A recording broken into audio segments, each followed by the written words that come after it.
नमस्कार दोस्तों, उमेश का इंस्टीट्यूट में आपका स्वागत है। आज मैं आपको रीजनिंग के सवाल कराऊंगा, तो वीडियो को पूरा देखें। स्टार्ट करते हैं। पहला सवाल, 45 गुने 3 बराबर 6। क्या 45 का गुना 3 से करने पे 6 आ सकता है? लेकिन रीजनिंग ऐसा टॉपिक है एक जिसमें आ सकता है, क्योंकि इसमें लॉजिक ही ऐसे होते हैं। 110 का गुना 5 से करो, 4 आ सकता है क्या? नहीं आ सकता। लेकिन यहाँ भी लॉजिक होगा। देखो, यहाँ जो लॉजिक लगा है, जो यहाँ लगा है, उसी लॉजिक से यहाँ पे संख्या फाइंड करनी है। तो आपको 45 गुने 3 से बोला 6 बनाइए। तो मैं क्या करूंगा, इस 45 में 3 से गुना नहीं करूंगा, 3 से भाग कर दूंगा। तो कितनी बार में भाग होगा? 15 बार में भाग हो जाएगा। ठीक है। और इस 15 को आपस में जोड़ दूंगा, प्लस कर दूंगा। 5 और 1 6, इस तरीके से 6 मिलेगा। चलिए, हमारे पास 110 है ना, 5 से गुना नहीं करूंगा, जैसे यहाँ भाग किया था यहाँ भी भाग कर दूंगा। कितनी बार में भाग होगा भाई? 5 से 5 से भाग हो जाएगा 22 बार। अब इस 22 को भी आपस में जोड़ देंगे, जैसे यहाँ आपस में जोड़ा था। तो 2 और 2 मिलकर के 4। देखो 4 आ गया। अब वही लॉजिक यहाँ लगाइए। 208 में 4 से भाग करिए। 4 पंजे 20, 4 दूने का 8। ठीक है। और इसको आपस में जोड़ दीजिए। 5 और 2 मिलकर के 7। ये आपके सवाल का ना बिल्कुल सही जवाब है, 7। बी ऑप्शन बिल्कुल सही हुआ। अब देखते हैं आगे। अगला प्रश्न है, यदि 123 बराबर 14 और 323 बराबर 22, तो 484 बराबर क्या होगा? बहुत अच्छा सवाल है भाई। 123 बराबर 14 की ये कैसे आ सकता है? 1 2 3 बराबर 14। 1 2 3 है ना, इनका सभी का आप वर्ग करिए। 1 का वर्ग करिए 1, 2 का करिए 4, 3 का करिए 9, और सबको जोड़िए। 1 और 4 5 और 9 14। इस तरीके से 14 आया है। यहाँ पे क्या है? 3 2 3 बराबर 22 के है। तो यहाँ पे भी वर्ग करिए। 3 का वर्ग 9, 2 का वर्ग 4, 3 का वर्ग 9, जोड़िए। 9 और 9 18, 4 22 आ जाएगा। देखो 22 मिल गया। यहाँ पे भी वही कीजिए। 4 8 4, सभी का वर्ग करिए। ठीक है, संख्या मिल जाएगी। 4 का वर्ग 16, 8 का वर्ग 64, 4 का वर्ग 16, सबको जोड़िए। 6 4 10, 10 और 6 16। हासिल लगा 1। 1 और 1 2, 2 और 6 8, 8 और 1 9। हासिल का जो 1 था उसे जोड़ेंगे 9, यानी कि कितना आएगा? 96। हमारे पास सी ऑप्शन में दिया गया है, ये बिल्कुल सही हो जाएगा। अब देखते हैं अगला प्रश्न। अगला प्रश्न है, यदि किसी महीने की 4 तारीख को शनिवार है, तो उसी महीने की 25 तारीख के 2 दिन बाद कौन सा दिन होगा? ठीक है, कौन सा दिन होगा? देखो, 4 तारीख को बोला गया है शनिवार।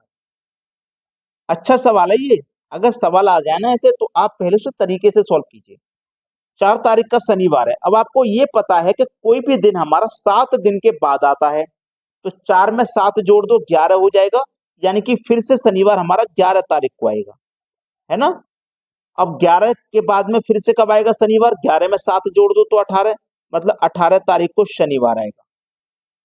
ठीक है, 18 को शनिवार आएगा। अब 18 में फिर से 7 जोड़ दो तो 25 हो जाएगा, यानी कि 25 तारीख को फिर से शनिवार आएगा। अब हमसे बोला है 25 तारीख के 2 दिन बाद। तो 25 तारीख के 2 दिन के बाद, तो 25 तारीख के बाद 2 दिन छोड़ दो। 26 को छोड़ दो और 27 को छोड़ दो, क्योंकि 2 दिन के बाद बोला है।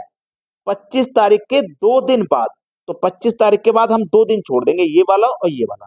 तो कौन सा दिन आएगा आगे? 28 का आएगा। अब हमें बताना ये 28 को कौन सा दिन है। शनिवार, इतवार, सोमवार, मंगलवार। यहाँ कौन सा दिन आ जाएगा भैया? 2 दिन बाद मंगलवार आ जाएगा। सवाल खत्म हो गया। देखो, कुछ बच्चे यहाँ पे सोमवार भी कर सकते थे। 2 दिन बाद बोला है ना, तो वो क्या करते? 2 दिन बाद का मतलब है 26 को छोड़ के 27 का बता देते। लेकिन नहीं, 2 दिन के बाद बोला है, तो 2 दिन निकालो उसके बाद का बताओ। तो हमने 2 दिन निकाले, उसके बाद का बताया। समझ में आया ना? चलिए अब देखते हैं आगे। अगला प्रश्न है, दिए गए विकल्पों में से विषम को चुनिए। हमारे पास ये 4 विकल्प हैं, इनमें से कोई विषम है, यानी कि कोई हटके है, कोई अलग है। तो यहाँ पे ना 127, 149, 167, 169, अगर आपको स्क्वायर पता है ना, आप सीधा सीधा बता दोगे कि भाई 13 का स्क्वायर होता है 169। बाकी की ये तीनों संख्याएं स्क्वायर में नहीं है। सवाल खत्म हो गया। बस सिंपल सा लॉजिक लग रहा है इसमें। अब देखते हैं आगे। अगला सवाल है, 7 28, 9, 45, 11, 66 और दोनों ही जगह क्वेश्चन मार्क। अब देखो ऑप्शन में देखो 13 है चारों ऑप्शन में, तो यहाँ पे जो संख्या आएगी वो 13 होगी, ये तो कन्फर्म है। यहाँ पहली संख्या 13 होगी, ये तो कन्फर्म है। अब देखो यहाँ पे मैं क्या करूंगा, एक संख्या को छोड़ के रिलेशन बनाऊं। 7 से 9 हुआ मतलब 2 जोड़ा गया, 9 से 11 हुआ मतलब 2 जोड़ा गया, और 11 से 13 हुआ मतलब 2 जोड़ा गया। तो हमें सिंपल समझ में आ गया, यहाँ 13 था। अब जो छूटी हुई संख्या उनका रिलेशन बनाऊं। 28 से 45 हुआ, 28 से क्या हुआ भैया 45, यही तो हुआ। तो 28 से जब 45 हो रहा है तो क्या हमारा रिलेशन बन जाएगा? जो छोटी हुई संख्या है अगर मैं उनमें रिलेशन बनाऊं तो नहीं बनेगा। तो ऐसा सवाल ये आ गया है कि इन छोटी हुई संख्याओं में रिलेशन हमें नहीं बनाना। ये जो संख्या है ना 7, 7 से 28 बनाओ तो 7 चौको 28 मतलब 4 गुना है, ठीक है। 9 से बनाओ, 9 पंजे 45, 5 गुना है, ये 4 गुना था, ये 5 गुना। यहाँ बनाओ 11 का ये कितना गुना है 6 गुना। तो यहाँ पे ये कौन सी संख्या है 13 है, इसका यहाँ पे क्या आएगा 7 गुना है, 13 सत्ते 91। तो 13 और 91 हमारा सही जवाब है, जो कि सी ऑप्शन में दिया है। बात समझ में आ गई है सभी को? अब देखते हैं अगला प्रश्न। अगला प्रश्न है, पिता की आयु पुत्र की आयु का 7 गुना है। पिता की आयु यानी कि फादर और ये सन, ये दो व्यक्ति हैं। पुत्र की 1 होगी, पिता की 7 गुना है तो 7 कर दीजिए। बोला है 5 वर्ष के बाद उनकी आयु का योग 50 वर्ष हो जाएगा। अब ये प्रेजेंट है, ठीक है। 50 वर्ष कब होगा? 5 साल के बाद, 5 साल के बाद होगा। तो 5 साल के बाद का मतलब है कि हम इसकी आयु में भी 5 जोड़ेंगे, इसकी में भी 5 जोड़ेंगे, है ना, तभी तो होगा। अगर हम 5 और 5 नहीं जोड़ें, ये 50 है, ये 5 साल के बाद में है 50। मैं वर्तमान में आ जाऊं, 5 इसकी कम करूं 5 इसकी, तो वर्तमान में योग 40 होगा। जब योग 40 है तो इनके अनुपात का भी योग कर दो, 7 और 1 8, 8 पंजे 40, 5 1 कम 5, 5 सत्ते 35। क्या पूछा है? पूछा है पुत्र की आयु, तो पुत्र की आयु होगी भैया 5 वर्ष।